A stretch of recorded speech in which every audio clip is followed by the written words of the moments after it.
जय श्री कृष्णा दोस्तों, राधे राधे। आप सभी को कार्तिक माह एवं दीपावली पर्व की हार्दिक शुभकामनाएं।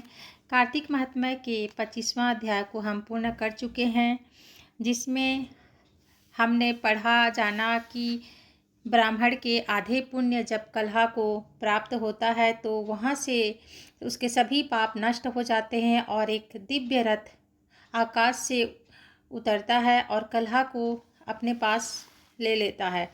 पुण्यशील सुशील नामक भगवान के विष्णु के जो गढ़ हैं वो ब्राह्मण को बताते हैं कि इस जन्म के पश्चात आप भी अपने दोनों पत्नी के सहित विष्णु लोक में रहेंगे और वहाँ 1000 वर्ष तक आप वहाँ रहेंगे।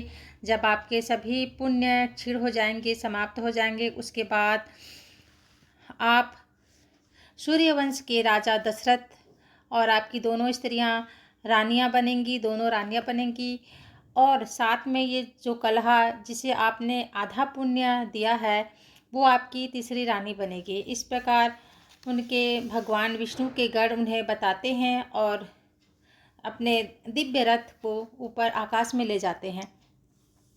इसके बाद हम आगे 26 अध्याय को अध्ययन करते हैं।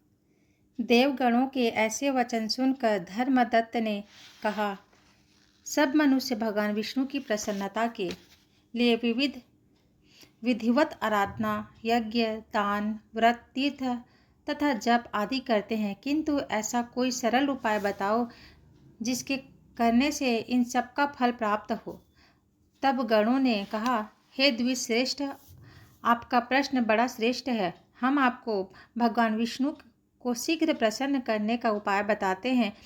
हम इतिहास सहित प्राचीन वृत्तांत सुनाते हैं, सावधानी से सुनो। प्राचीन काल में कांचीपुरी में चोल नामक चक्रवर्ती राजा राज्य करता था। उसी के नाम से उसके देश का नाम भी चोल देश ही प्रसिद्ध था। राजा चोल के राज्य में कोई भी प्राणी दरिद्र, दुखी, पापी व रोगी न था। वह सब राजा के यज्ञ करने का प्रभाव था। ताम्रपर्णी नदी के दोनों किनारों पर सोने के यज्ञ स्तंभ सुशोभित थे। हे द्विजवर, एक दिन वह राजा भगवान विष्णु के पास गया। भगवान उस समय शेष शैया पर योग निद्रावश में सो रहे थे। राजा ने उनकी मणियों, मोतियों और स्वर्ण के दिव्य फलों फूलों द्वारा पूजा की। वह साष्टांग प्रणाम करके भगवान के चरणों के पास ही बैठ गया। थोड़ी देर बाद राजा ने अपने नगरी कांचीपुरी के ब्राह्मण विष्णुदास को वहां आते हुए देखा। विष्णुदास भगवान की पूजा करने के लिए तुलसी दल और जल लिए था। विष्णुदास ने वहां आकर भगवान को विष्णु सूक्त मंत्रों द्वारा स्नान करवाकर मंजरी तथा दलों से उनका विधिवत पूर्वक पूजन किया। विष्णुदास के चढ़ाए हुए दलों से राजा के चढ़ाए हुए मणि, मोती व स्वर्ण के फूल ढक गए। राजा यह देखकर क्रोध में भरकर बोला, ढोंगी मूर्ख, तूने मेरी चढ़ाई हुई मणियों, मोतियों व सोने के फूलों को तुलसी दल व अपने सारे फूलों से ढक दिया है। तू भला भक्ति करना क्या जाने, क्योंकि तूने मेरे किए विचित्र श्रृंगार को बिगाड़ दिया है। राजा की बात सुनकर विष्णु को भी क्रोध चढ़ आया और वह राजा के गौरव को तुच्छ समझकर कहने लगा, हे राजन, तुम भक्ति करना नहीं जानते, तुमको अपने धन का घमंड है। बताओ, आज से पहले तुमने भगवान के कितने व्रत किए हैं? देवगण ने कहा। ब्राह्मण के ऐसे वचन सुनकर राजा ने घमंड से हंसकर कहा, हे विप्र, भगवान की भक्ति के अभिमान से यदि तू ऐसी बात कह रहा है तो मैं पूछता हूँ, तेरे जैसे भिखमंगे ब्राह्मण में भगवान की भक्ति ही कितनी है, क्योंकि तुमने आज तक भगवान की प्रसन्नता के लिए कुछ भी नहीं किया, न तो कोई मंदिर ही बनवाया है। तुम भला इस प्रकार की भक्ति का जैसी कि तुम कर रहे हो क्या गर्व कर सकते हो? यहाँ जितने भी ब्राह्मण बैठे हैं, मेरी बात को ध्यानपूर्वक सुने और देखें कि भगवान के दर्शन मुझे होते हैं या कि उसे।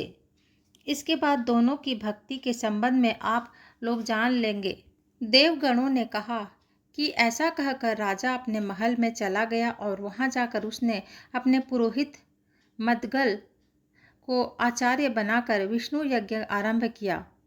उसने उस यज्ञ में अनेक ऋषि महर्षियों को बुलाया, उनको बहुत सा अनाज और नकदी आदि दक्षिणा दी। उधर विष्णुदास भी अपने मंदिर में ही रहकर भगवान की प्रसन्नता के लिए व्रत करने लगा। उसने माघ तथा कार्तिक मास के व्रत किए, तुलसी के वन का और एकादशी को भगवान विष्णु के 12 अक्षर मंत्र का जाप किया। वह भगवान को प्रसन्न करने के लिए गीत गाता रहा, वह नित्य करता रहा, नित्य प्रति व्रत करता रहा, भूमि पर सोता, हर समय भगवान को प्रसन्न करने के लिए माघ तथा कार्तिक के व्रत भी किए और उन व्रतों के नियमों का पालन भी किया और उद्यापन भी किया। और इस प्रकार राजा चोल और विष्णुदास द्वारा आराधना करते हुए बहुत दिन बीत गए। यहीं पर हम 26वां अध्याय समाप्त करते हैं। आगे 27